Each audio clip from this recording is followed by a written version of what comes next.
boils and ghouls. Turn out the lights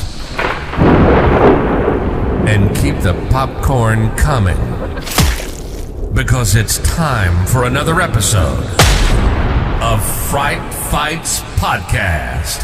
Fright Fights Podcast. Get ready for your gore gang. Tyler Cavin, Chris Lax, and Mike McKinney tackling horror news, reviews, and fight for their survival. Coming to you from the Fright Fights Fear Lodge. Get ready to sink your fangs into a battle that will make your blood run cold. This is Fright Fights.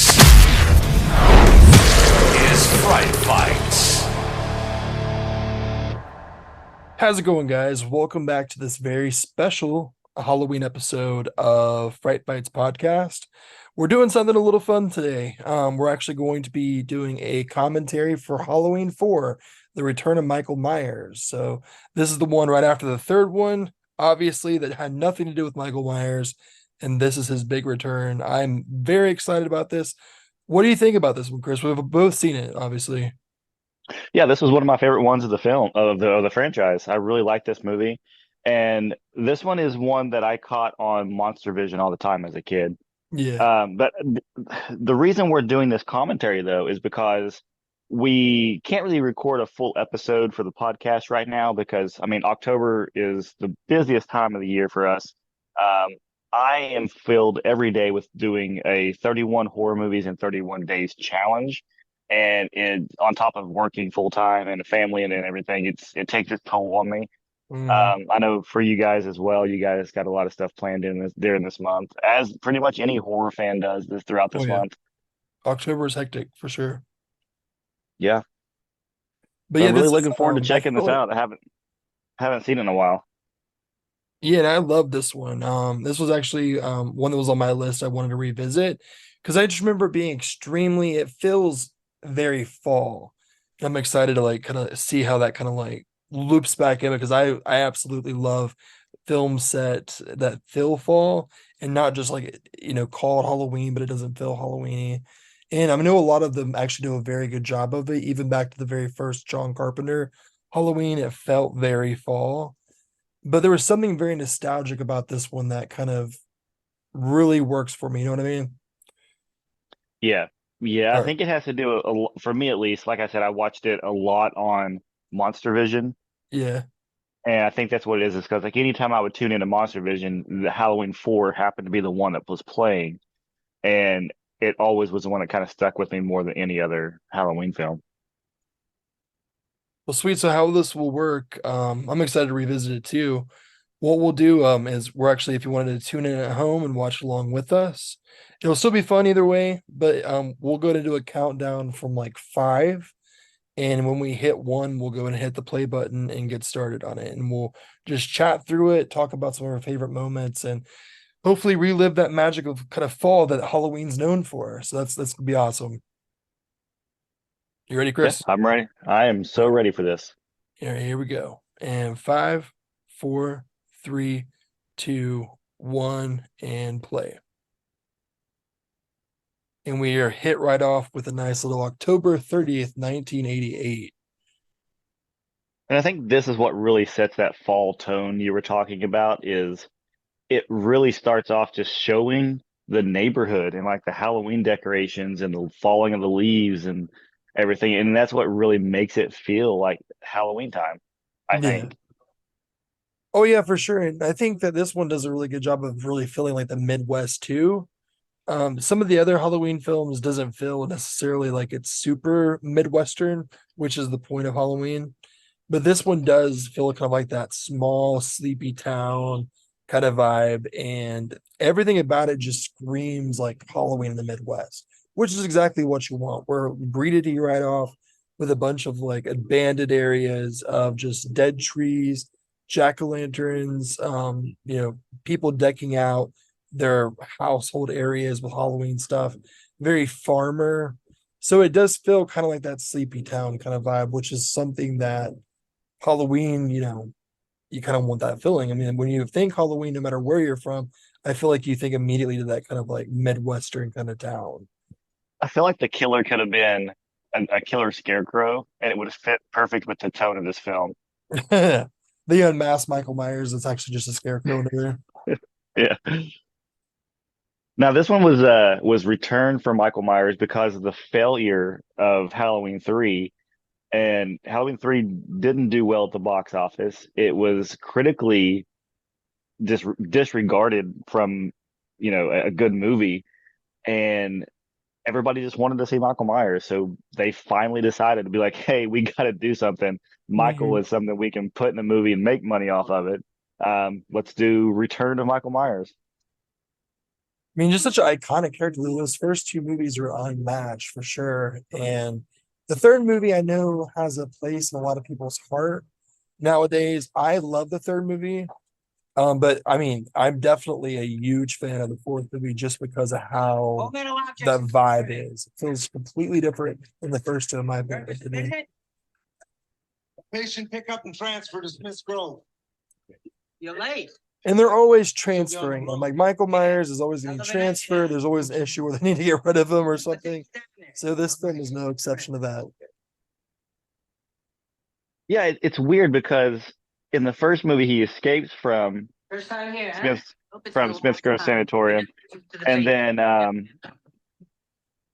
once he goes through part 2 or whatever, he gets blown up, and then he goes back. They send him back to Smith's Grove Sanitarium. Like, why would they take him back to the same place he already escaped from? Exactly. And at that point, if you're going to take him back to the same place, why don't they have him under such surveillance where he can't get loose?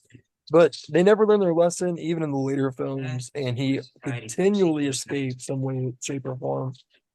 Yeah. And Tyler, do me a favor, turn your volume down a little bit on your movie. I can hear the echo of it. Oh, yeah. Is that better? Sorry, guys.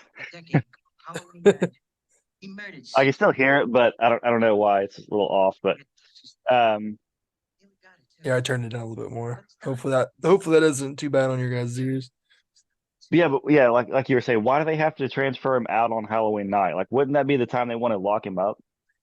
Exactly. Yeah, they're like, well, all these killings and all this spree happens right around Halloween in the same area. So let's take him back to that exact same sanatorium on that night. Let him go and then forget about him. And let's just transfer him while we're at it. You know what I mean? Yeah.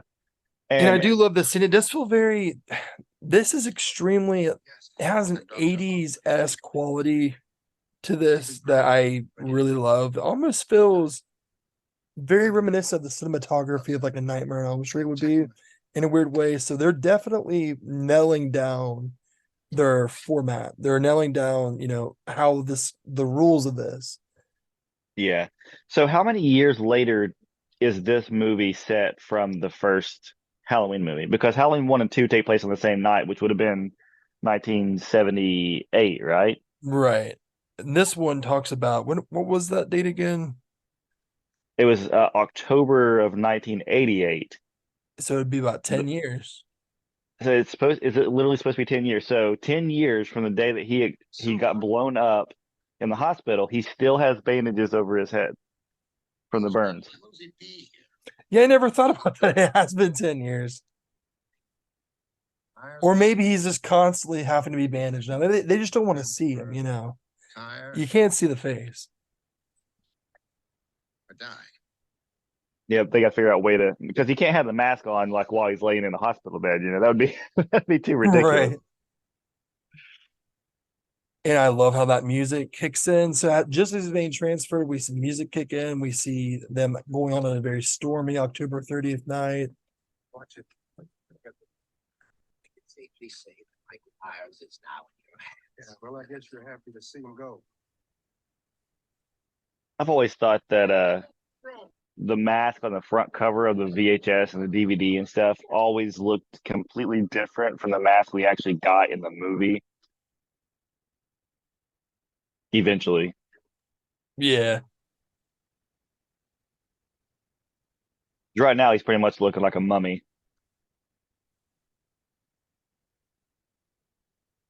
Man, Smith Grove really changed his entrance from the first movie. Yeah, I and I don't think I wonder ever how that is. Is this one shot in a different location?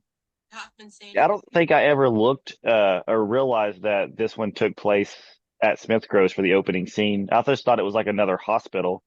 And she's too young to be his legal ward. I did too, because I think that's something that's very easy to kind of like skip over because it's run at the very beginning and you just see the transfer, which is kind of, oh, there he goes. You just see the transfer, which is just kind of like a passive thing to get him out of there. Yeah. And I think this one was the first Halloween movie that really tried to capitalize on the Friday the 13th franchise because the deaths in this movie are like way over the top. They're really violent and they're really gory. For instance, you just saw him stick his thumb through the guy's forehead and bash his head up against the back of the ambulance. And it's very reminiscent of a Friday the 13th film. And this came at what the peak of the Friday the 13th movies too, when the very last one came out in like 89. This one came out in what, 88? So Yeah. Well, they always say that the first Halloween film kind of struck the slasher genre into high gear, and we have tons of slashers after that now. And it kind of was ushered in by Halloween and the success and people talking about it so much. So we have a series that kind of started it all go away for, what, 8 or 9 years easily before it's talked about again.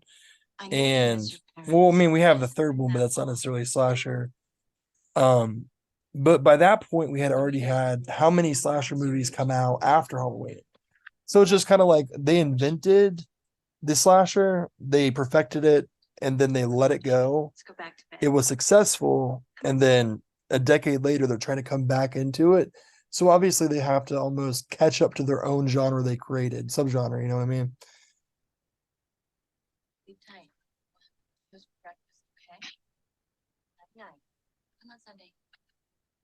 Night night.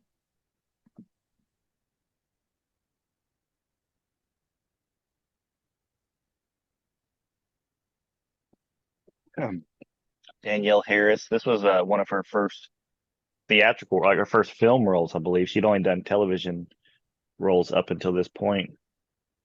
Yes. This is definitely her breakthrough role. Is Halloween 4, I think.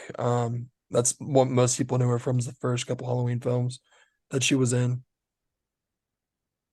This scene always made me mad as a kid because I remember it being, it's the first time you see Michael Myers really like in his full mask and everything, but it's like a fake out scene because it's like it doesn't really tell you whether it's a dream or not. It doesn't tell you if it's like in her head. It's just really kind of confusing if you ask me. Yeah. And it also, I mean, like obviously, like whenever she starts pulling out photos of Laurie Strode, you're like, huh, how are we connecting the dots here? Don't they say something along the lines of like Jamie Lee Curtis? Well, Laurie Strode was killed in a car wreck or something like that. Like I can't remember. Yeah, I think it was something like that. But that kind of adds to this, like the idea of like, every time that there's a return of Halloween, it seems that they're constantly kind of like piecing together the story. So it kind of adds to that mystery of what exactly is going on. Because there's so many different timelines, and this one's no exception to the Laurie Strode story. It would have been funny if they would have made this movie where the Jamie character wouldn't have known about Michael Myers and she was having like dreams or being scared of the boogeyman because of other horror films. So like she has like this dream-like version of like Jason coming after her, That's hilarious. and then all of a sudden it's Michael at the end of it. Michael versus Jason. It'd be a good way to tie it in. Yeah.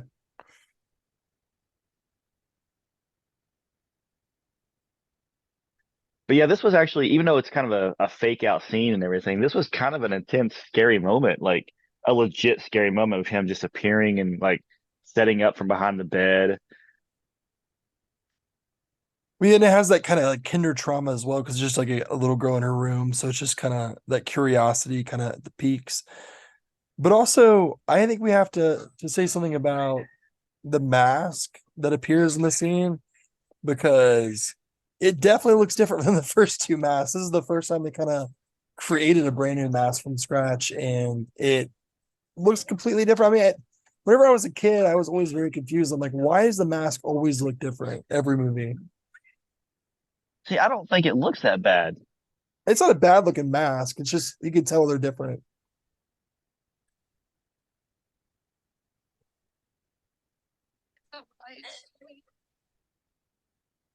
A bad dream. That's not just a nasty old dream.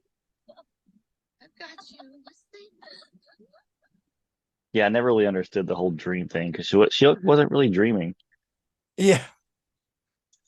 Well, they thought I think that they're just kind of like dismissing it as parents. So like, oh, you just had a bad dream. So Nick Castle played Michael in Halloween, and Dick Warlock played him in Halloween 2.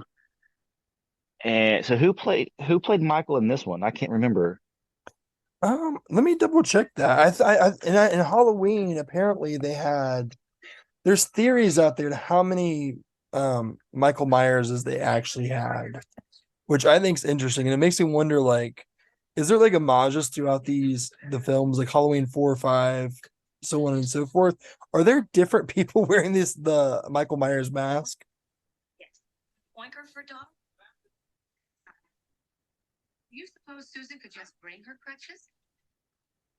What is your favorite looking mask? Because I think I got to go with the one from part 2. I think Halloween 2, Michael is the best mask in the entire franchise.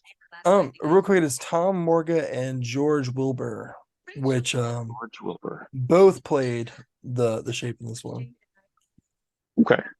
My favorite looking mask, that's tough. I mean, the original one I think is iconic just because that was the very first one and it was such an interesting story behind it. Honestly, the new trilogy of mask, those were great masks. But yeah, I think that the reason I like the first mask probably the best is just because that interesting kind of like, that became an iconic mask for over 10 movies at this point, and it was such a simple idea of just going to, a costume shop and getting a Kirk mask and, cutting the eyes out and just kind of piecing it together, and it's become an icon of horror at this point. So it's kind of hard not to, I mean, it's cliche to say, but at the end of the day, that's such a unique story that you can't really dismiss it as like, that's my favorite mask for that reason. Yeah. Well, something else that just came to my mind. I saw this earlier today, and this kind of fits right in with this movie. So, in the 70s, Donald Pleasance played in a movie that was I think it was like a 007 James Bond movie, Mhm. and he plays a Bond villain, and the same villain is spoofed in the Austin Powers movies from Doctor Evil. And so Donald Pleasance is being spoofed in that.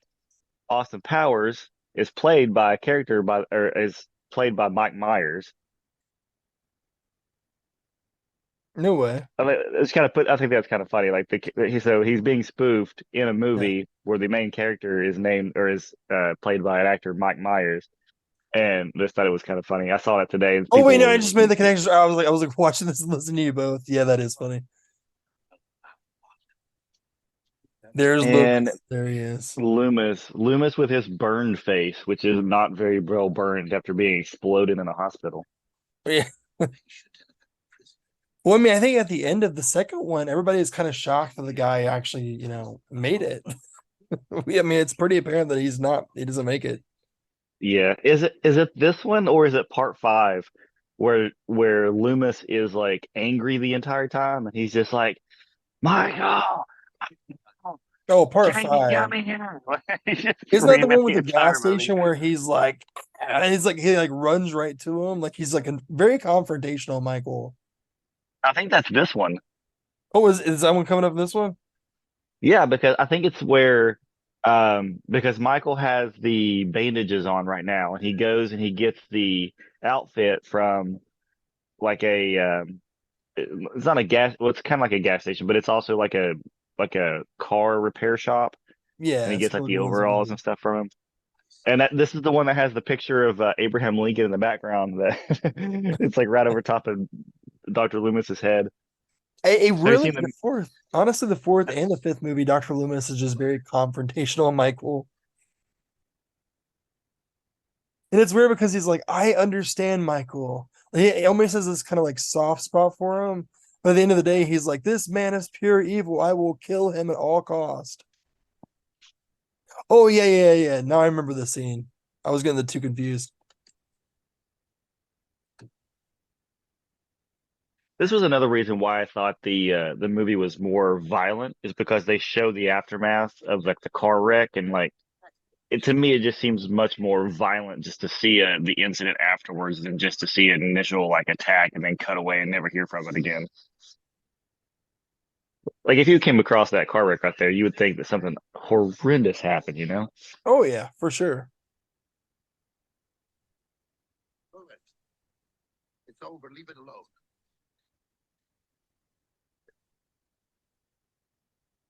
And I like how pretty much at the end of the day, they're always like calling on Loomis to kind of like come here and figure this out for them. And they just like let him cross the police line and everything. Even though he's not an actual cop, he's more of just like, a medical professional in this. He almost I don't becomes detective. It's like I don't think they let him cross the line. I think he just forces himself over. They don't feel like dealing with him. He's kind of a dick, but he's fun. Yeah, they always like look at him like they'll say something to him and he's just like, I know Michael kind of thing. I like how he just looked at the empty ambulance and was like, "He's gone." Well, no shit, Dr. Loomis. We Yeah. told you that. We have to find him now. The miracle, Michael, is calm. But the funny thing is he always finds him alone. He just gets in the car and finds him. You're talking about him as if he were a human being. That part of him died years ago. And that's the interesting thing. He just quoted, you're still thinking of Michael as a human being, but that part of him died years ago. And I feel like in the very first film, it's not made extremely clear that that's what they're trying to go for. I mean, obviously they call it the shape as a force of evil, and that's what he's meant to be. But as this progresses on, it's really interesting because I feel like the audience is told more that Michael is inhuman, right? And they consistently in the sixth movie they try to kind of answer that a little bit, but it's like one of those things where we see Michael as just like a serial killer, and that's what makes it terrifying. But honestly, he's almost supernatural. And I think the fourth movie was the first one that came out and said, like, hey, yeah, absolutely, he's a force of evil at this point. Yeah, just an essence of evil that's presented in a person's body. Right. So it kind of almost gives a weird like alternate flair to what the first one was doing. And here's the scene we were talking about with the like little mechanic convenience store on the side. Yeah, You he's gonna steal gas. He's like, "Hey, hello. All right, I'll do it myself and just steal some gasoline."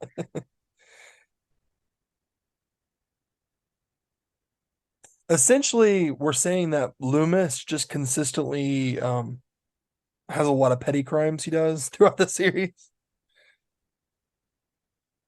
Like, doesn't he just shoot a gun and like explode the entire gas station up or something? Doesn't it catch fire or something like that? Oh yeah, there is an explosion. I thought that was. I think that we'll see it for sure, but I think Michael does something and he realizes Michael's in there, and you know how good of a driver Michael is to begin with. So I think that he does this thing where he like tries to blow it up or like he shoots like gunpowder or something to blow it up, and Michael like flies out of it in a car or something.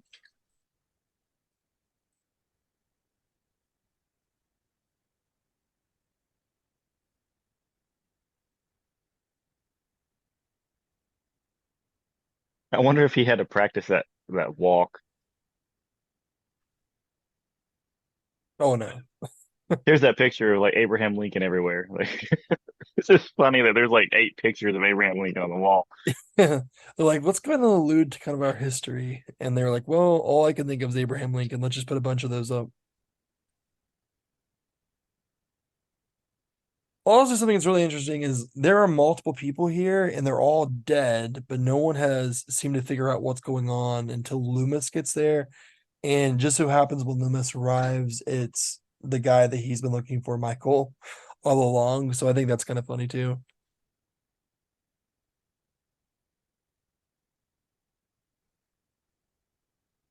And there he is.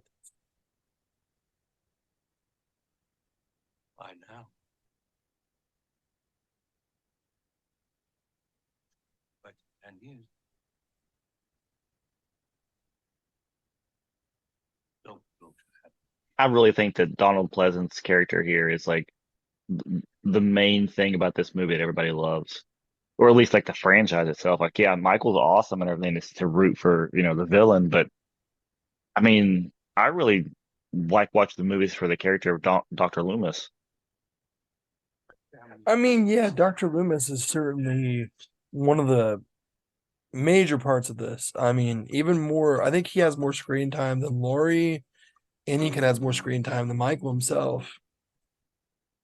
And I'm pretty sure, isn't he billed at the top a lot? And in several Yeah. instruments.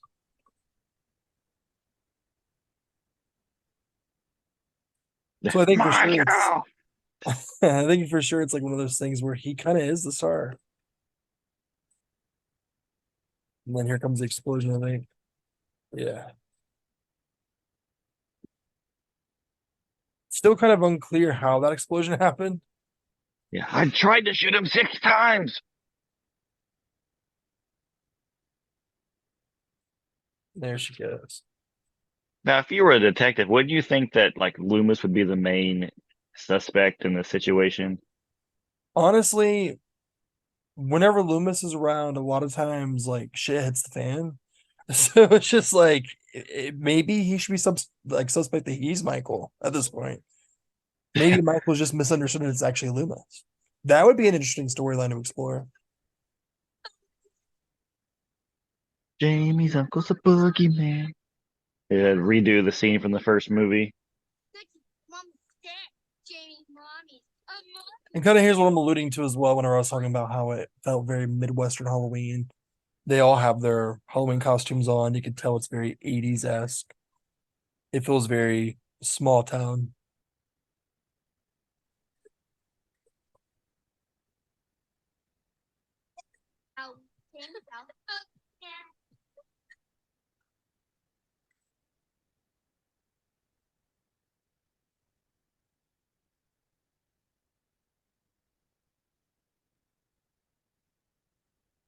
What age did you stop trick or treating? I just to be honest with you, I always liked more. I was more of like the kid that would like handing out candy and like scaring people. So I would trick or treat every single year, probably up until like age like 10 or 11. But I was excited to kind of get too old to be trick or treating because I wanted to stay home and dress up and hand out candy. And I know it sounds weird, but I remember as a kid, I would put on this like zombie style, like full regalia, like I had like the pants, the whole suit. And my mom would stuff me with like some like kinds of like stuffing or foam or something, and I would lay there like lifeless next to her as she handed out candy. And I remember multiple times I would just pretend to be like a little dummy that stuffed there as like a prop and scare the crap out of so many different kids. I actually scared the crap out of like some grandmas too, which was fun. So that's Yeah. always been kind of in my blood to like not necessarily even trick or treat, but just scare people. I love that. Yeah, I used to do a bunch of haunted houses and stuff as a teenager, like actually work in them. But I remember specifically, I don't know if this was my first year not trick or treating, but I was around probably 13 or 14. It was 2001, so it was right after September 11th. I remember specifically trying to hand out candy at my grandparents' house, and my cousin made some horrible joke about we had to stop handing out candy because something happened locally, and they were sending everybody back home, and you had to like go to your house and everything like that. And I got really scared, and I went and ran to my mom. And my mom was like, "What are you talking about?" And my cousin jumped out from somewhere and was like, "Ha ha, I got you." That's always so fun though. I love it. Daddy don't scare me.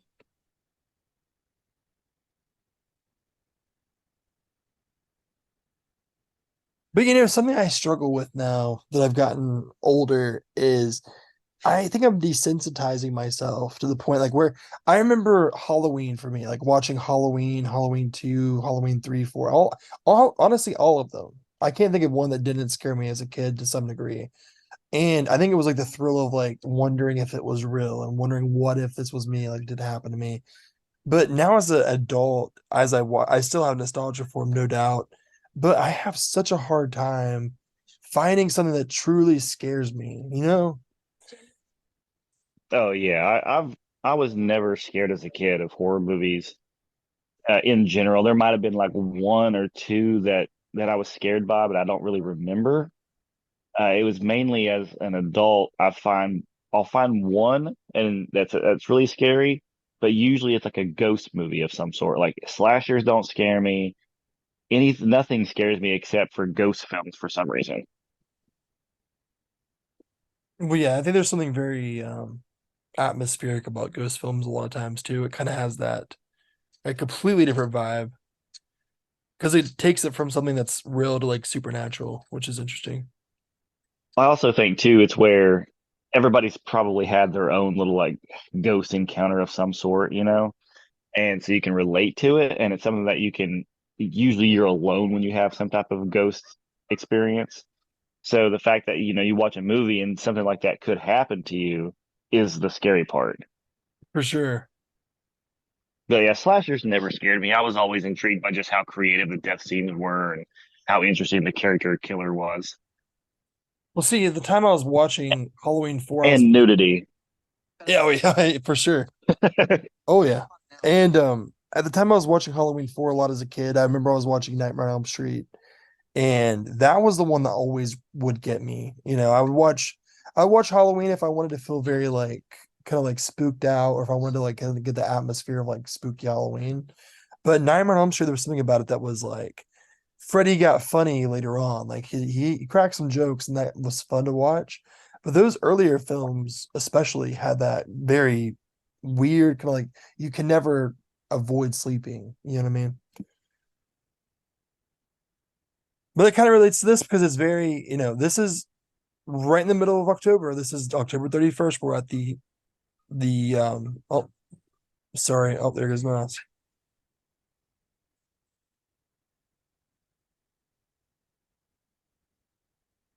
I do love that scene. I was always wondering too if this was like a legit scene or not, if it was just another dream or vision or Almost like whatever she's that she having had. visions. Yeah.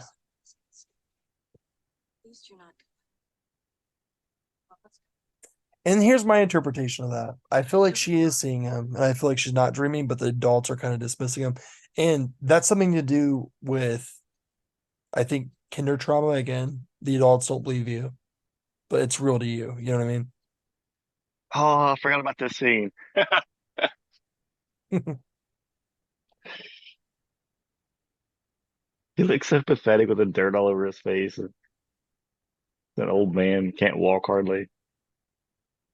Thanks for the ride, lady. Listen, he might as well just give up. He's like very joyful. Yes, I finally got a ride. I always thought it was weird that this scene was in slow motion too. That little quick shot there. I don't know if you noticed that or not. Yeah. They just wanted to make it very dreamy.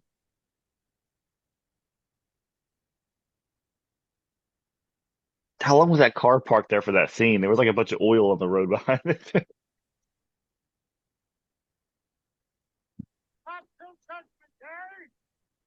Get in here, old man. Amen. It kind of looks like the Jeepers Creepers car. It kind of does.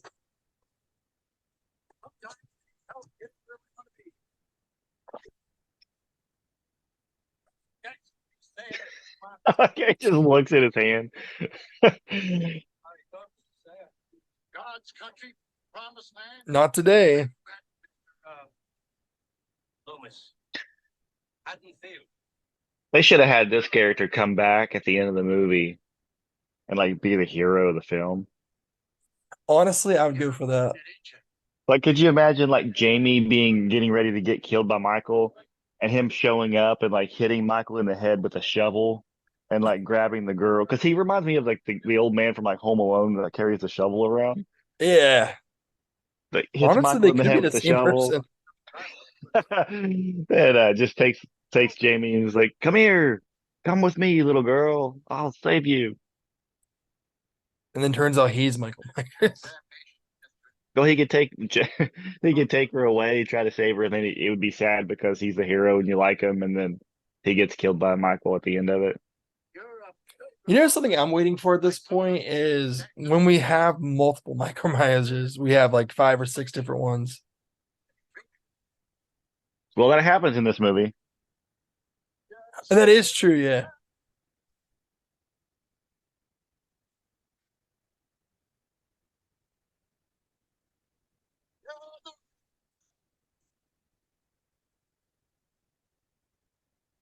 I'll always There's remember more. I always remember that scene though because it was a trivia question whenever I was playing Halloween trivia a couple years ago. I was like, "What is the license plate say in that scene?" And I always will remember now. It's Amen.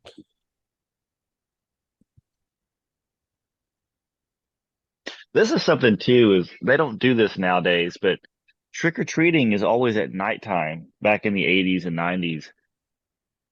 And they don't have trick or treat at nighttime anymore. Trick or treating is always at like 5 or 6 o'clock in the day, and it's always bright outside, and then it ends when it starts to get dark. Yeah. And I wonder if that was the thing. I wonder if it was just if they're doing that for atmosphere, if it actually was at night. I remember as a kid they always kind of did it during the day. It would start getting dark and it would end. So I don't know if it was just an atmosphere thing or maybe that did change because a lot of things in the 80s from there to now has changed a lot.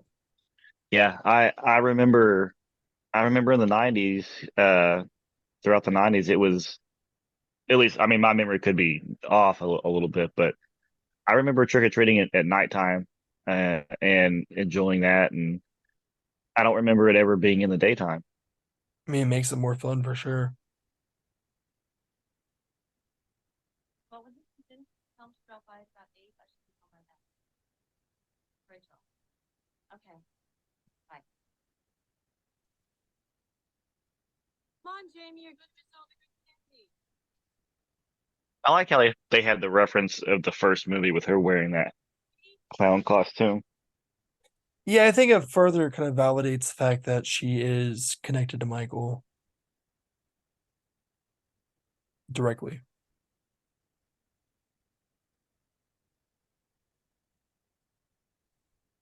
I always like how too is the way the Halloween films go is it takes place in, the suburban area, but it's all like middle to upper class. So like all the houses are kind of nice houses and Besides Michael's. yeah. Which I mean that was actually a pretty nice house before, it all went down.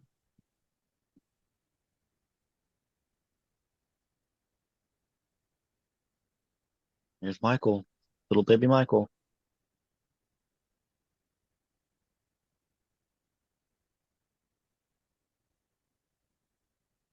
Oh, I need to stream the sheriff racket. Well, then you'll have to travel about 3,000 miles south of here. Racker retired in 81. St. Petersburg. Oh, who's the new sheriff? I am. Ben Meeker. Oh, Sheriff Meeker. My name Loomis is again. There he is. He's trying to meddle. And again, I think that it would be kind of interesting if Loomis would just join the police force at this point. Escaped from Richmond. He's here in Haddonfield. I always liked this sheriff for some reason. I thought he was a really good sheriff. Like he's real strict. I don't know why I'm thinking about the sheriff being strict. Whatever. Well, didn't the reason we were talking we were talking earlier if Donald Pleasance had practiced a lot for like his limp or his role, and I can't remember where I read this. I might be misremembering it, so don't quote me. But I feel like I've read somewhere very vividly. I remember reading this that Donald Pleasance didn't really prepare for his role at all. He would just like go there and pretty much just go right into it. He wouldn't have much like, prep time or a lot of times like he would like not even read the script. Like he would just go straight in and go into the character. whole truth was to check your story. And if that's true and it really was like that, that's kind of interesting because he does a really good job. Like, honestly, his character is a little bit over the top, but I think that kind of makes it more fun, you know? I don't know if you just heard that or not, but you said, I don't know if that's true. And Dr. Loomis said, it's true, Sheriff. I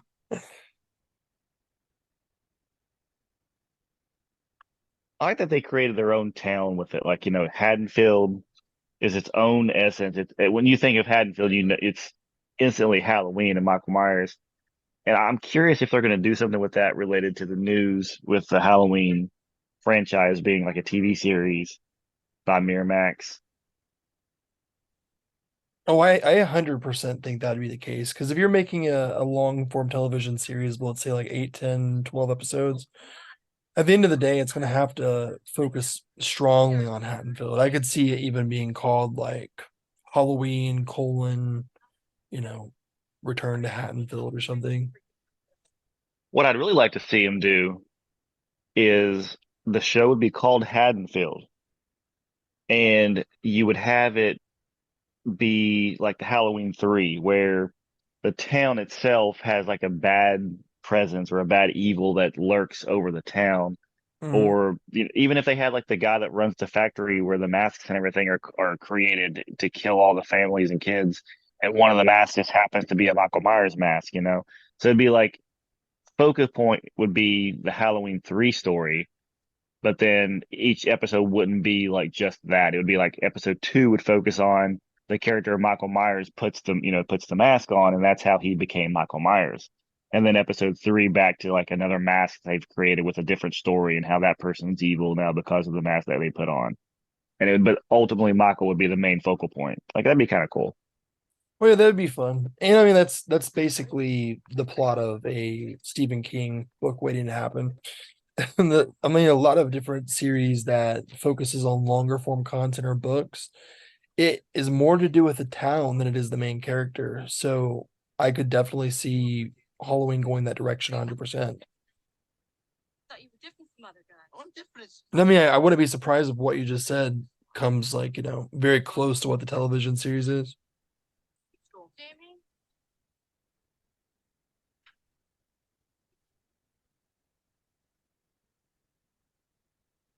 Opts to do it by the book. Yeah, that didn't age well.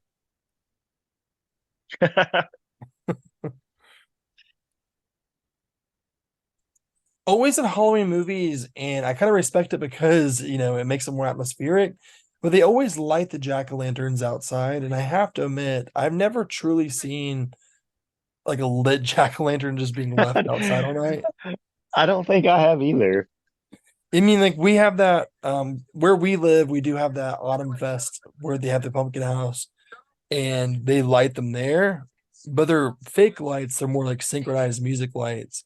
But I've never seen like a true like lit jack-o'-lantern just sitting there. With like a real candle and not the fake little battery operated lights or anything. Yeah, and unsupervised at that. I Honestly, think if Michael wanted to destroy the town, he could just knock over the candle. catch everybody's house on fire. There we go. Halloween 13. I think this movie is the reason that Halloween Kills sucked so bad. Because they took the whole idea of the town going for like a lynch mob and finding Michael Myers, and they like exaggerated the whole thing in Halloween Kills and made it annoying. Yeah, and that was very redundant by the end. I mean, how many times can we say evil dies tonight? I don't even want to think about it. It just pisses me off when I hear that quote now. I kind of just wish in this movie they would have said it one time now.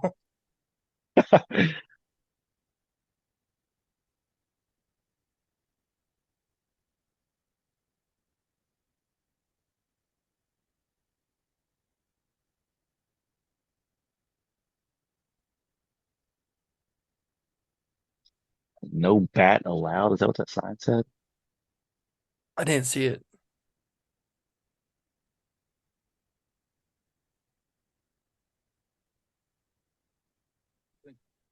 He's been here.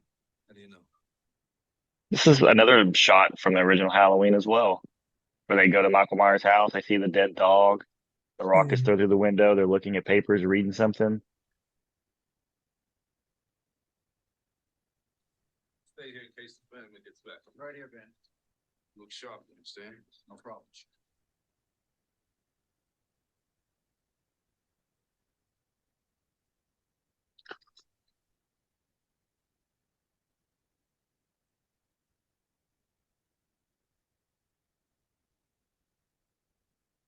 Also, I have to note that Halloween has a lot to do with power grids too.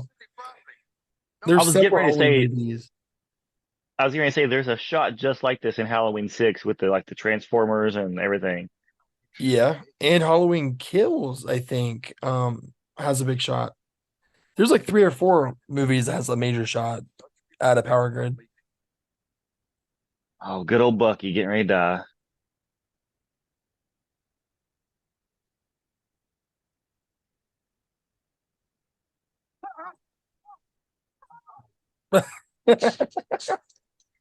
That actually might be one of the funniest kills this movie has.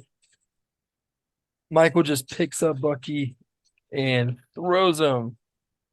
Yeah, you can clearly tell that it was a dummy that he was picking up and throwing. And he's just like, see you.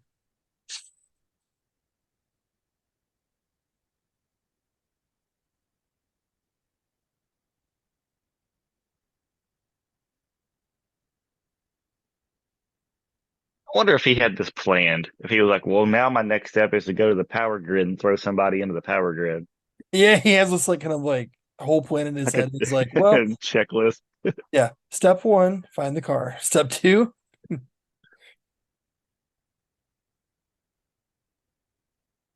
always had 10 years to think about this.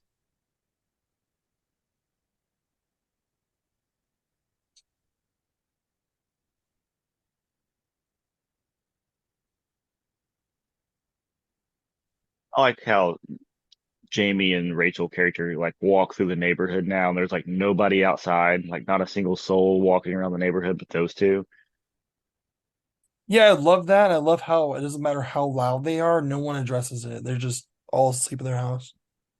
Have you ever walked around a neighborhood like late at night when there's nobody out? A few times. It's very, very creepy.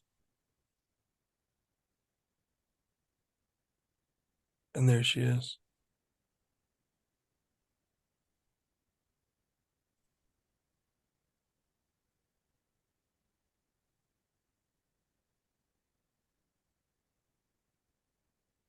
This is really where Daniel Harris became like a scream queen, is because she screams so much in this movie.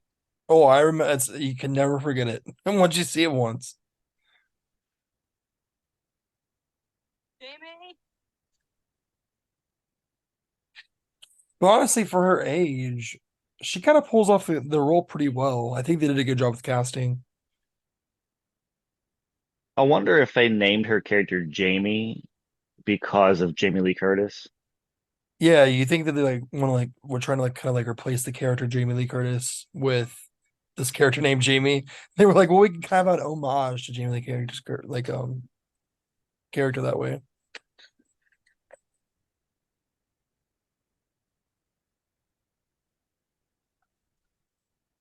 Which I mean that is a good point. They may have. I could see that.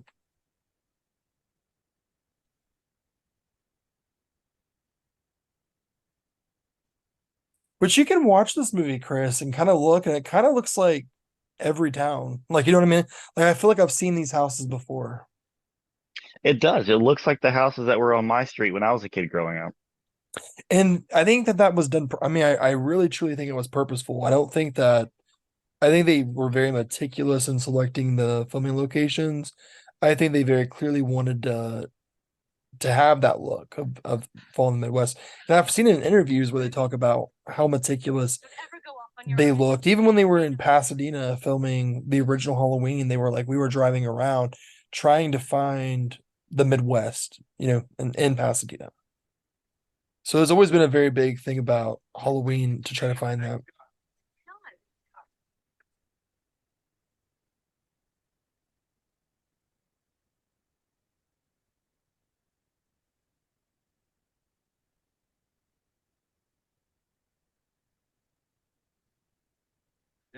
I wonder if they use the same masks for this scene, or if each one of these people have different looking masks.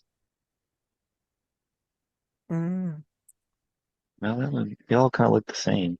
I think, yeah, I mean, this was a custom mask for this one, so I feel like they use like a mold.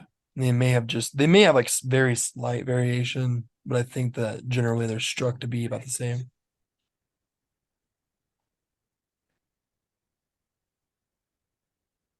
Get home, damn it! There's a curfew. I catch your ass, it'll be a weekend in jail. You all right, Doc? Come on, we'll get this station. We'll get these kids safe. I like how Donald Pleasance and the sheriff doesn't even I always call him Donald Pleasance.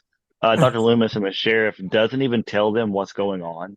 They're just like, "Hey, we found you. Come get in our car." Yeah, he's like, okay, there he is. And the only Michael that they couldn't see is the one standing directly in the middle of the road. They were in a hurry, Chris. They got tired. There's a lot of people that die in this movie that die off screen. True. They're just found later. Like That kind of does take away from it too. I wish that there was more Michael like actually slaying people.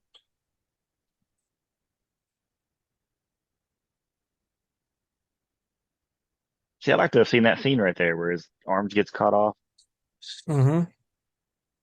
I wonder if I haven't seen like the new bonus features and stuff from the 4Ks or anything that has like the behind the scenes or any extended scenes or anything like that. So I don't know. Maybe is that something that was lost footage, or did they not film that to begin with? I can't confirm, but I almost could say that it was meant to not be shown. This one has a very police procedural-esque kind of feel to it. So I think it's It just feels a detective it, story. it feels very TV-ish. It feels like it was made like a made for TV movie. Yeah, I could see that. Like there's no language in it really. There's no nudity. Michael Myers. It feels very much, and that the kills and stuff are kind of, even though the kills are very violent and like you know what I mean, like but when you do see them, but there's a lot of stuff that happens off screen to make it feel like it was made for a television company. Back. Well, not this time, Ben. I'll handle this my own way. Fry his ass. Evil dies tonight, Sheriff. See, a lot of time, yeah, exactly. A lot of the actors kind of like overact in this too, and I think you can also see how short Donald Pleasance actually is, standing next to that dude. Yeah. Is he really? Is he short? Like I didn't realize he was actually short. You know, I don't know what his actual height is, but he's definitely. I don't think he's tall. Let me look. Donald Pleasance. Which would be like 6'3". Yeah, it's like he's actually 7 foot. 5'7". So that's pretty short. So Just heard about the station. Somebody listening to this is actually offended because they're actually 5'7". I think this is the first time that I've noticed that Michael is hiding in the back of that car, because when you watch it on like DVD or VHS or TV, it was too dark and it didn't show his hand sitting there like that. Yeah, do you feel like you're watching like whenever you see these remasters they're doing, it feels like you're almost watching a new experience for the movie because you can see more details that you kind of miss. Sometimes, but sometimes it takes away from it as well. Well, yeah, I mean, it's just like I think it's comes on a nostalgia too. Like you remember it being one way, and that's the way you liked it, and it feels different. See his face. Right there, Al.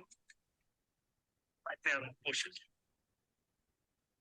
Which reminds me of that South Park episode when they go hunting and then like there's like little squirrels or whatever and they're like, we can't shoot that unless it attacks us. He's like, it's hadron force. He shoots it and it doesn't even move. Like I've never seen that episode. That sounds hilarious. it's funny. It's like one of the earliest ones.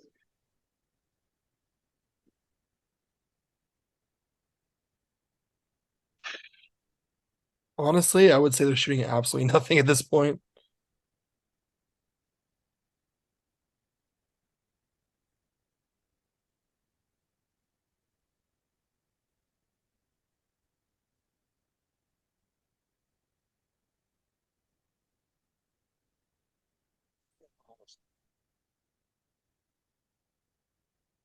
Oh, son of a bitch.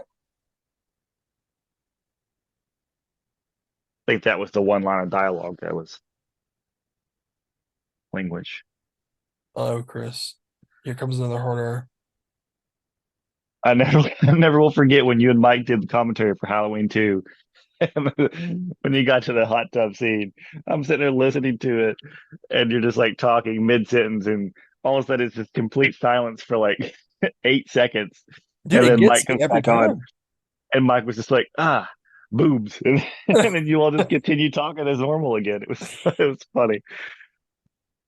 It just gets me every time, even if I expect it. I think as a kid, I was always very disappointed in this scene because they tease you right here, You want more. and then like the second that they start it, it cuts away.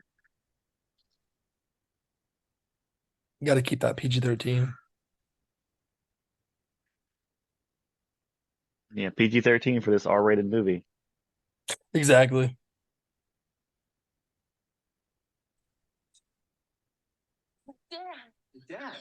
Honestly, now I'm thinking about this. I haven't really thought about the rating when I watch these movies, but they could have made very subtle changes almost past this for PG-13. Like it's not super, like you're right, it's not super gory. It doesn't necessarily have a lot of sexual themes either. They could have slightly altered it and it could have been a TV movie.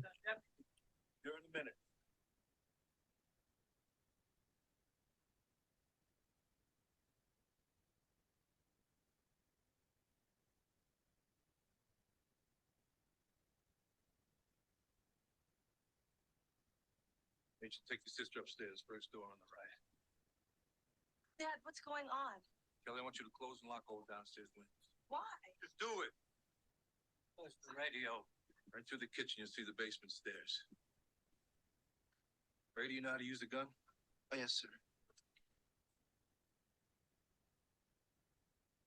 I think this is probably going to be You want to tell me what's happening? Okay, when I have time. one of the best Halloween films in the franchise. I mean, they really nailed down the format, like I mentioned before. And as we're going into the third act, like this is going into the third act, they're kind of planning this whole attack to Michael Myers. And I love the finale. Like this whole like part here, this whole act, it really kind of builds a lot of tension and it's very interesting. At this point, have they even told anybody else what's going on? They just kind of like show up and it's just like, here, get inside, lock the doors. And everybody's like, okay. Yeah. And they need Dr. Loomis just to do some screaming for him. Michael! Yeah, Michael. And there's a guy named Michael actually, like just that lives there, and he's like, what? The outside shutters. Making sure no one can get in here. Isn't all this a little paranoid? Drinking on the job. In that police station. I don't know. For a brief second there, I thought he was pouring himself a drink and he was like making sure nobody can get in here. Been better. What's going on? Michael Myers. Who's that? 10 years ago, Halloween. He's Jamie's uncle. Right. Jamie's just being a spaz here. Yeah, there's no reason why she should be this upset right now. Like, she hasn't been chased by him yet. Like, Rachel was, but just for a brief second, but that's it. At this point, the only thing that's happened to her is she went trick-or-treating and got lost for a couple seconds, and then the police picked her up and said, here, something bad's happening, and she's like freaking out. Yeah. Over dramatic for sure.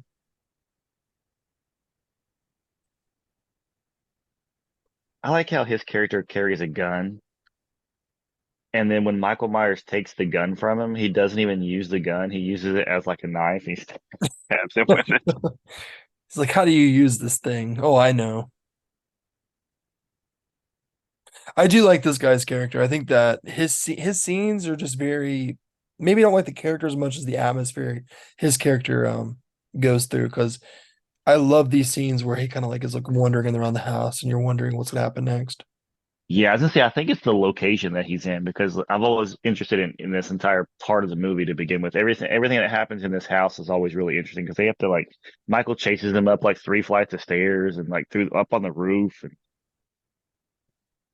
Now padlock the back door. This is the only way in and out of this house. You got that. You got it. Why don't you come make this?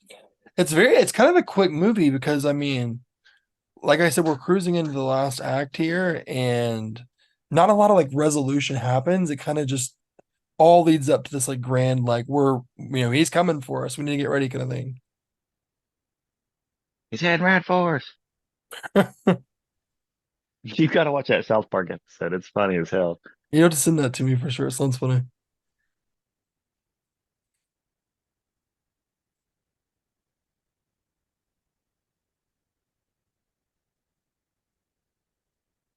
I'm like squinting. I'm like, I can see something.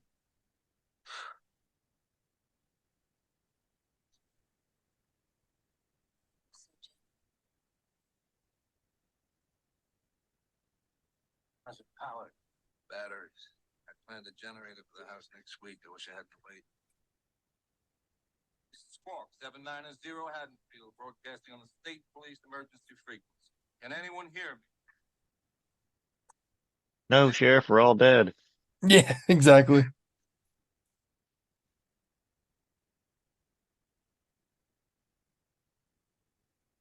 Like by part Honestly, five, surprised that Loomis is so calm during all these scenes because he's usually so outrageous. yeah. By part five, Michael gets tired of killing off the cops one by one. So in part five, he just takes them all out at once in, in that one scene. Oh yeah, yeah.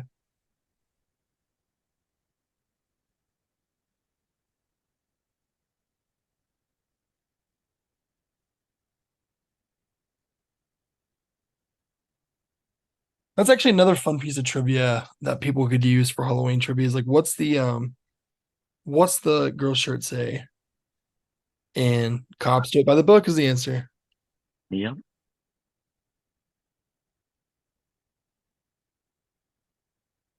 Oh, for a brief second there, I thought she was kissing Grady when he was asleep. I was like, why is she doing that?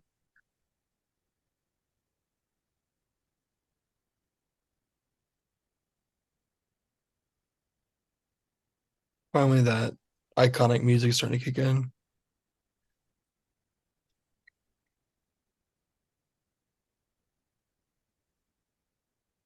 I'm glad they stuck with the theme music throughout because Halloween 2 All right. is really the only one where it changes tone in the music State police. and it fits for that movie and I really like it, but I like the Halloween theme throughout the whole franchise. Same. It's like something consistent about it. So like when you hear it, you know what you're getting. And John Carpenter, I just love John Carpenter's music in general. I'm really upset because he went on tour about 5, 6 years ago, and I never got to see him because he didn't come in our area at all. But Yeah. his themes are great. Like no matter what music he's doing, he's almost could just like score movies at this point. I think all he wants to do nowadays is play video games. Oh yeah, I saw that article. Did you see the Halloween video game that came out today on mobile app? I saw where you sent it to me. I haven't looked it up. I've never played a mobile app horror game like that. It's not what you think. Really, It's like Candy Crush. that's weird. Yeah, it's weird. I want to play it. Like I like it so far, just because it's Halloween, but it's definitely not what you expect whenever somebody says there's a Halloween game to download on the app. Not over yet. I'm gonna just look that up right now and like the graphics because I think it's weird. Brother's house. That's where Jamie lives. That's where you go. Leave Myers for the state police. State police will not have to stop it. You? Maybe nobody knows how to stop it. I've got to try. Nobody knows how to stop it. You know, that's something That's probably interesting the too. Is most Loomis's classic. accent kills me. He has such a weird kind of like way of saying things makes his character extremely like fascinating almost. Yeah, because he has an odd accent. It's like he's not British, but sounds like he's British, but he's not at the same time. I don't know. It's really weird. Yeah. And it's just his voice because I've heard him talk in like other films and stuff, and he does still have that. But I think he kind of puts it on a little bit for this. Don't you mean what you do best? I just like angry Dr. Loomis. That's That's the one I like the most. He's very grumpy. You don't know what death is. That's I don't know why I love quoting him.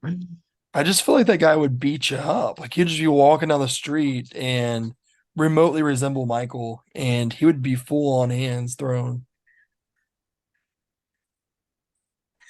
Gerald Ford out there. He would be a bad bully, wouldn't he? Handsome I and feel You'd be like like he would. making fun of him. You'd be like, "What's with the trench coat, doctor?" And he'd be like, "I'll shoot you 6 times." And then he proceeds to shoot you 7. And my famous last words is like, "Learn how to count, idiot." Told Deputy Logan. You understand? Uh-huh.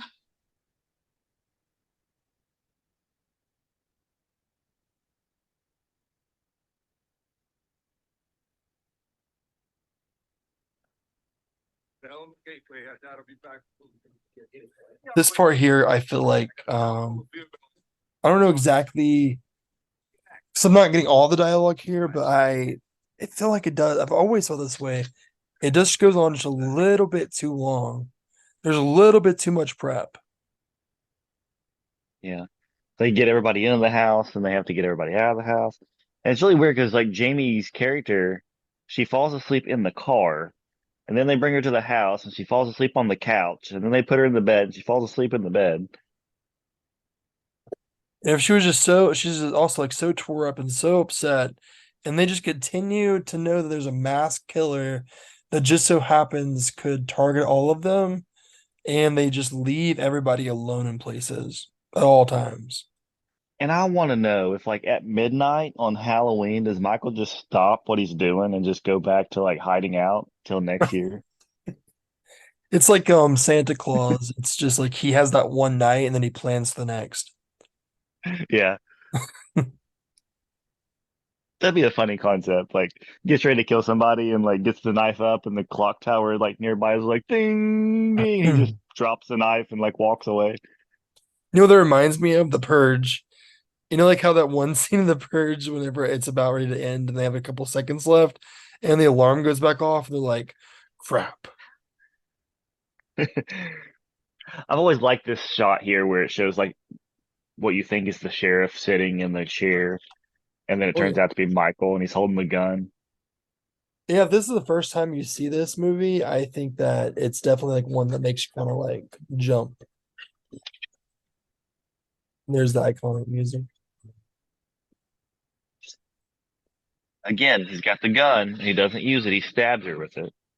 I think it's even more brutal. Just like see him just to like stab you with the gun. It doesn't take him long though, like 1 or 2 swings, and he's usually pretty done. That's something that's definitely changed about horror movies is like how brutal the kills are. Great, we'll be waiting. Yeah. And they're not nearly as creative with stuff anymore. Like they always use, I don't know, just generic things nowadays, it seems like. Yeah. I mean, it's kind of like, you know what you're gonna get. Like it's just like stab, stab, stab, stab, stab over and over.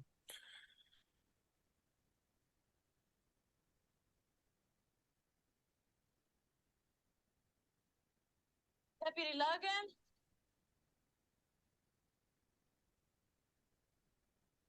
Deputy?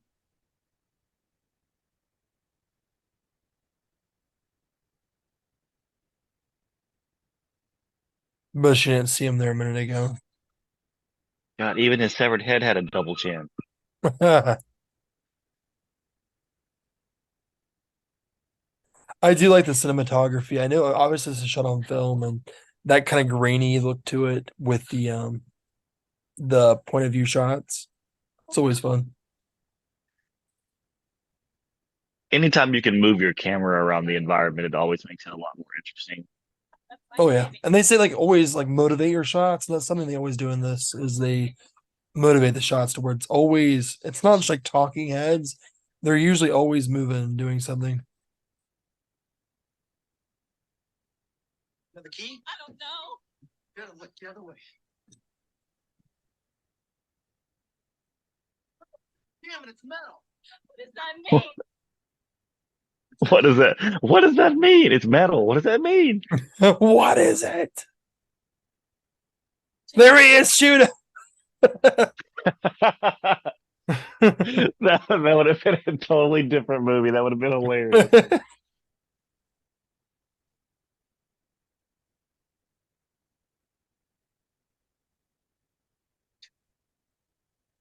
It's so funny, like how he just casually walks. Honestly, I know it's like become like a meme and a joke nowadays, like how slow classic villains walk in horror movies. But I really truly do think that Michael Myers takes it to a new level of slowness. Yes. And I think that's what makes him a little more creepy to some people too, is that no matter how fast you move and how slow he goes, he's always catches up to you and he can always find you. Yeah.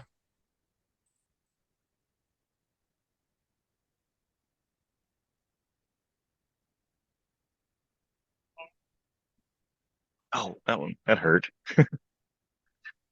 He just drops the gun. Like he's like, For some reason, I thought he stabbed him through the chest with the gun. I was mistaken. I like, I like how he takes a second to spit. yeah. He's like, excuse me for a minute. Really, Michael Myers is viewed with a knife a lot, like, but he does kill a lot of people with like his bare hands. Yeah. Well, he thumbed somebody earlier. Yeah. Put his thumb right through their head. That's crazy.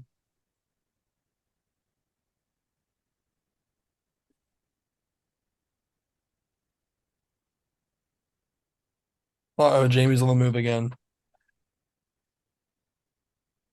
She'll be asleep in the next scene.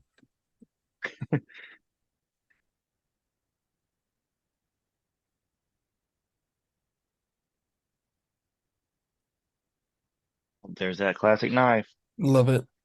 Jimmy, get down. And that's always my favorite weapon for Myers. Like he doesn't use it far enough, but I love the look of him like carrying that knife. It's just so iconic. Get off.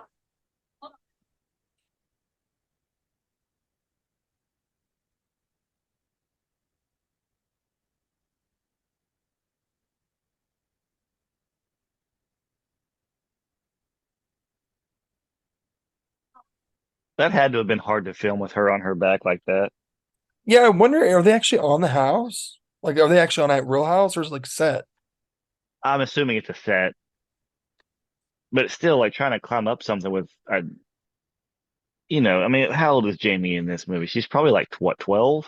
No, yeah, no older than that. Yeah, I 10, know. I 11, think I looked 12. up in it. She was actually like 9 or 10 when they filmed it. I swear.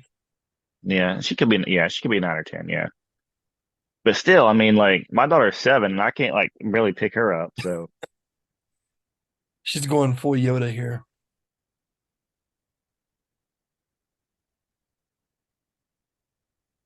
turns out Jamie's really choking Rachel and she can't breathe and she just collapses. Michael's possessing her. Oh, here comes Ju-on.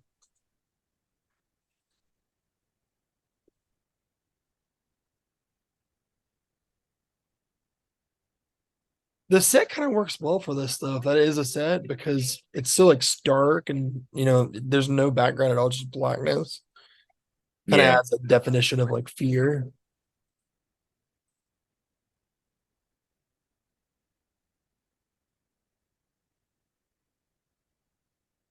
It looks like the mask doesn't fit him very well. Yeah. I'm gonna lower you down, Jamie. Okay? I've got you. He like puts his finger up like 1 minute, please. And he takes his mask off and catches his breath and puts it back on.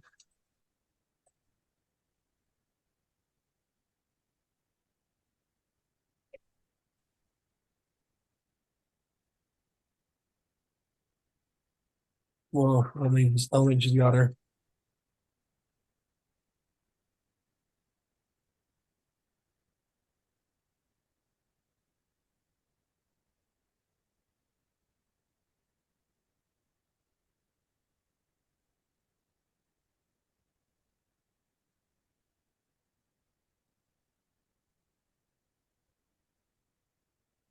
He's like, "Don't be dead, don't be dead." She goes, please come alive." Realive yourself, Rachel. How did Michael get down so quick? Teleportation. I like to see the shot of him just jumping off the roof. Tuck and roll. He moves very slow until you're not looking, and then he's quick.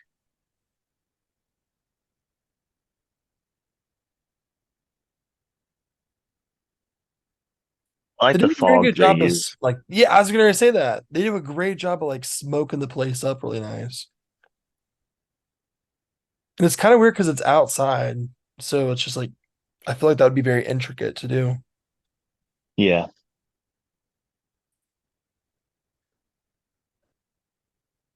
Honestly, I'm catching this view. I'm kind of catching a lot of like creative cinematography they used. There There- should have been a shot where like a neighbor or somebody comes outside and they see the little girl and they're like, "Are you okay? What's going on?" And then Michael kills the person. Like that could have been another little shot. Yeah, I think it's kind of crazy that no one addresses what's going on outside.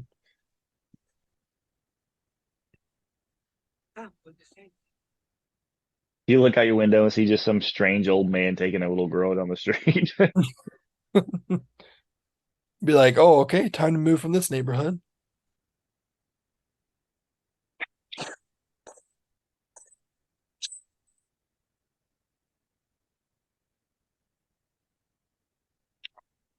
He shot the lock 6 times. Sorry, I can't stop saying it.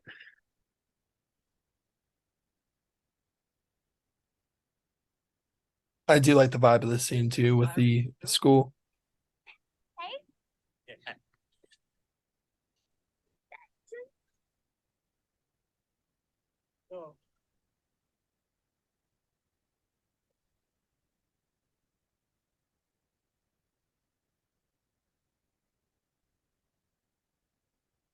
Michael's hair in that shot, I just want to say, looks a lot more blonde than it did. I was literally getting ready to say something about the hair. It looked weird. Yeah, I wonder if the light was just shining on it too bright, but it literally looked like a Donald Trump just walks in there and throws them.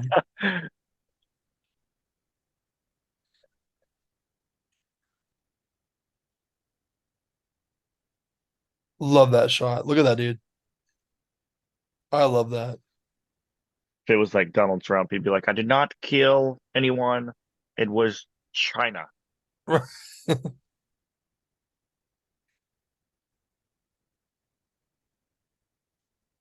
And then Loomis says, Donald. You screwed me 6 times. Give me your hair.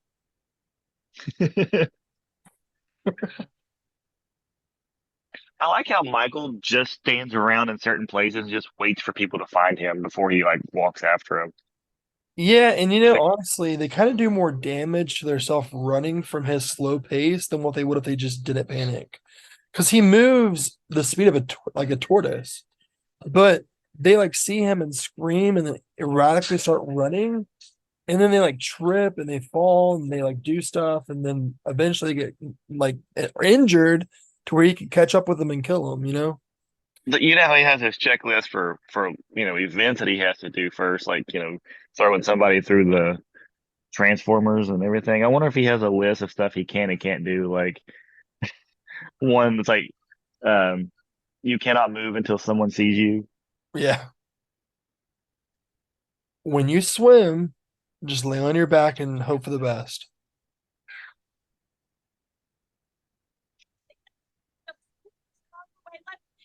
I don't know about you, Earl, but that makes sense to me. Let's get the hell out. Police station. Let the troopers have him. That's what they get paid for. But I'm sorry to say, if you have an angry mob of 15, 20 people looking for Myers plus his police department, and you still can't figure out what's going on, that's pretty bad.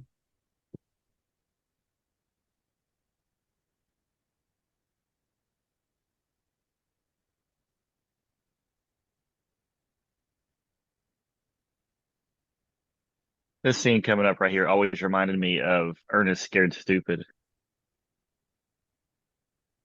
I know that Ernest Scared Stupid came out later, but there's a scene just like this in Ernest Scared Stupid where the troll's on the back of the truck and like he Uh, fights off Ernest.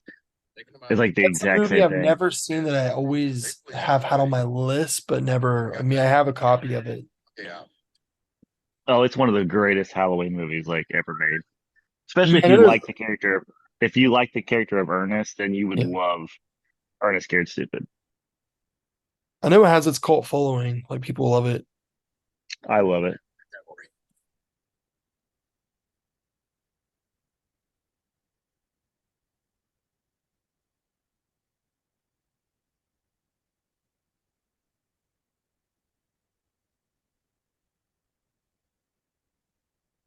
Coming out of Haddonfield? Yeah, in the elementary school, we take these kids to safety. Okay, there's a highway patrol substation about 4 miles down the highway. They literally just passed like the Haddonfield sign and turned the corner, and they said, "Are you guys coming out of Haddonfield?" I was like, "Where else would Yeah. we came from?" Okay.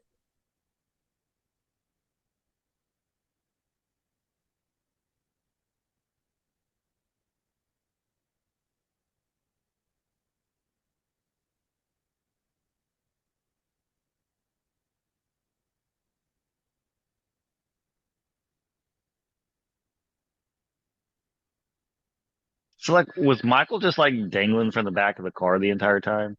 Yeah, he's very athletic.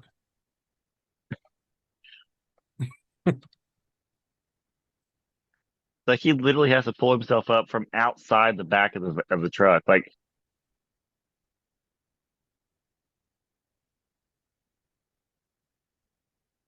I'll give him credit though. That was a really, really dangerous shot that they just did there with like actual like both of those were like I'm pretty sure both of those were actual stunt people.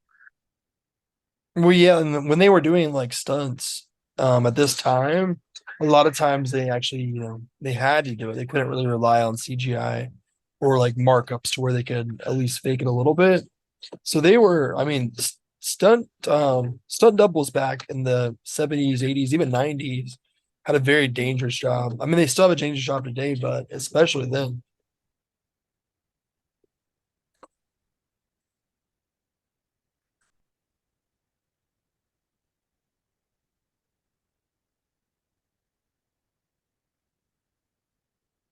I remember this seeing this that was kind of like cracks me up a little bit.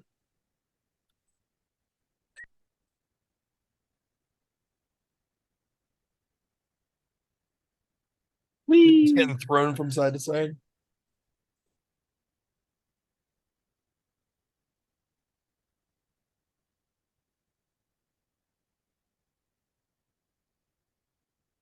Like yeah, that's a really dangerous stunt. That's I mean it's cool. It made for a cool shot.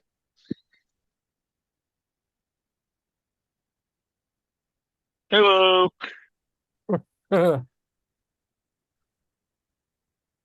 What if he just wants a ride?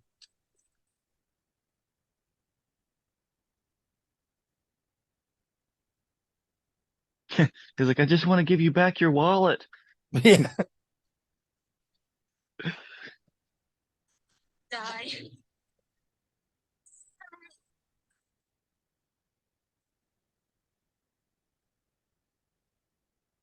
That's supposed to be a It's almost reference to like he's like Jaws. saying, "Yes, hit me."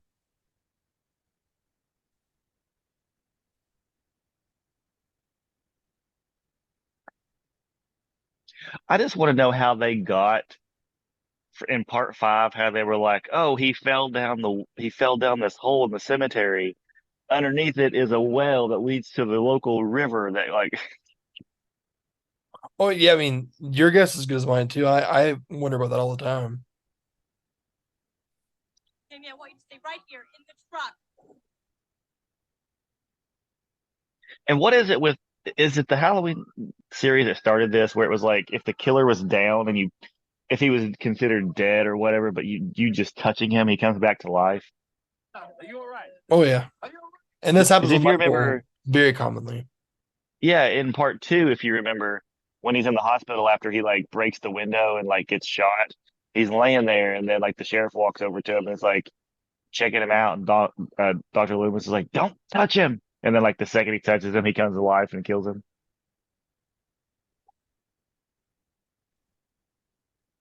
If I was going to psychoanalyze that, it's just like, does that give him a regeneration of power when you touch him? And in these last moments of the film is, I really do like this a lot. I mean, it uses a mix of like slow motion and action shots, and people they have like a firing squad in this like very dark cemetery-esque forest, and it's just so interesting to see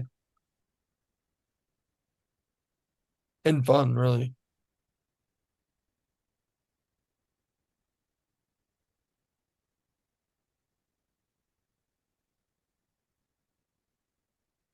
We don't see Dr. Loomis anymore, do we? He got thrown through the window at the school, and that was it, wasn't it? Yeah, I don't think we see him again in Or this. he did. Oh, there he is. Never mind.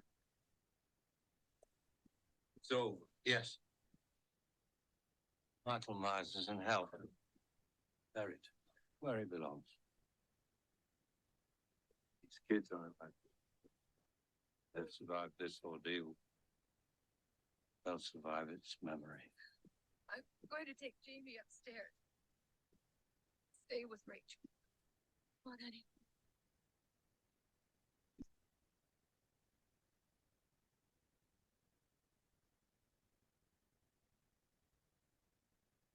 Now, there is a deleted scene from this movie where it shows her kill the mom, right? Or is that in this movie? Man, I know the last shot. I don't think does it show that in this? I don't think it. Maybe it does. I can't remember exactly where it cuts at the end, but I think it might.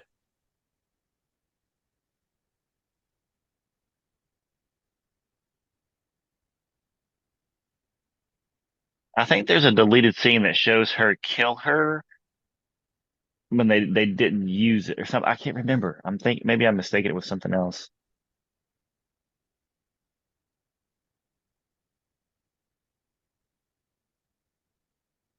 Yeah, okay, so it cuts away. I think there's a deleted scene that shows the actual death scene. Well, it actually shows it. Remember. Shows it. No, no. Wouldn't it have been cool though to have seen Jamie just like basically become the shape and like from now on? I think that's where they were going with this movie.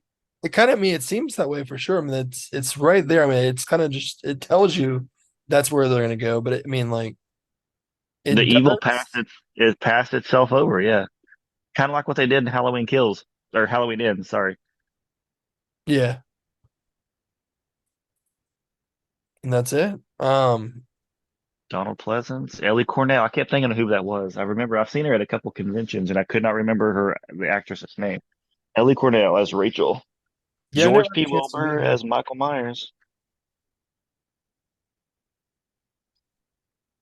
It's always so confusing, like who even plays Michael Myers in each of these because they've had so many like people kind of chip in.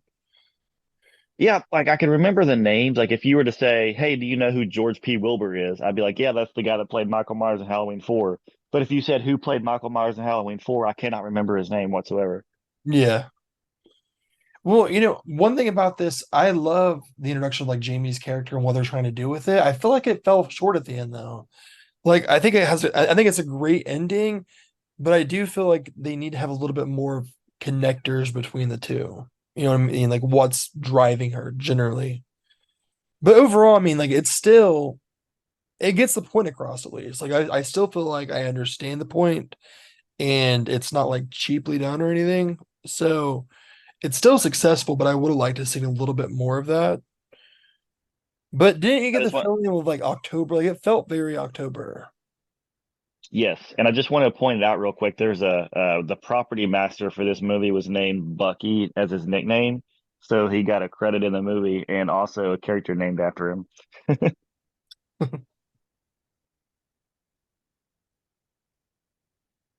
Yeah, this one I think was a great return to what they wanted from the franchise. And if I remember right, this one made a killing at the box office.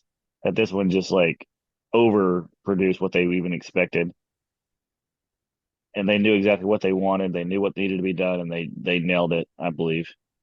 I mean, it's hard for a film to kind of just come back after nearly 10 years of being on the screen.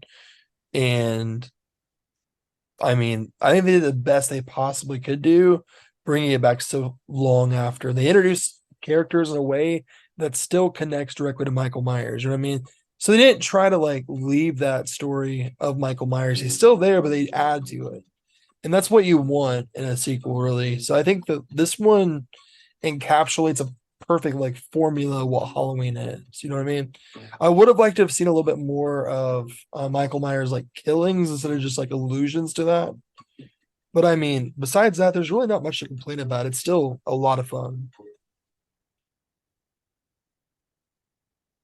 Read the Critics' Choice paperback. Is that for the novelization of the movie? Yeah, I think they have a novelization for nearly all of them. They may have one for all of them, but I think they're kind of hard to find. Let me look and see if they're you can buy them online still.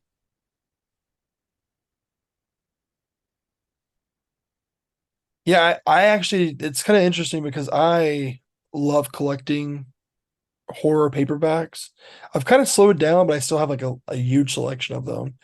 And you would never believe how hard it is to find some of these novelizations of horror movies. Um, and Halloween's no exception. It looks like they're going for like 150 bucks.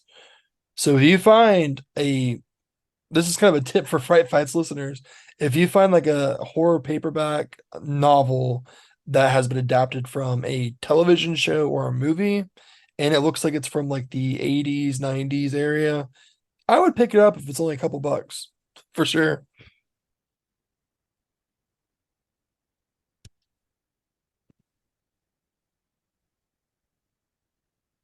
Oh well, that's Halloween I four, was, guys. I looked, I was like, is Chris?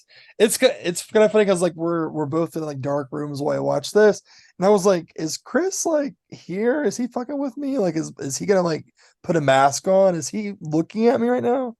And No, then you I like got come in up the frame, and because I was like, shit.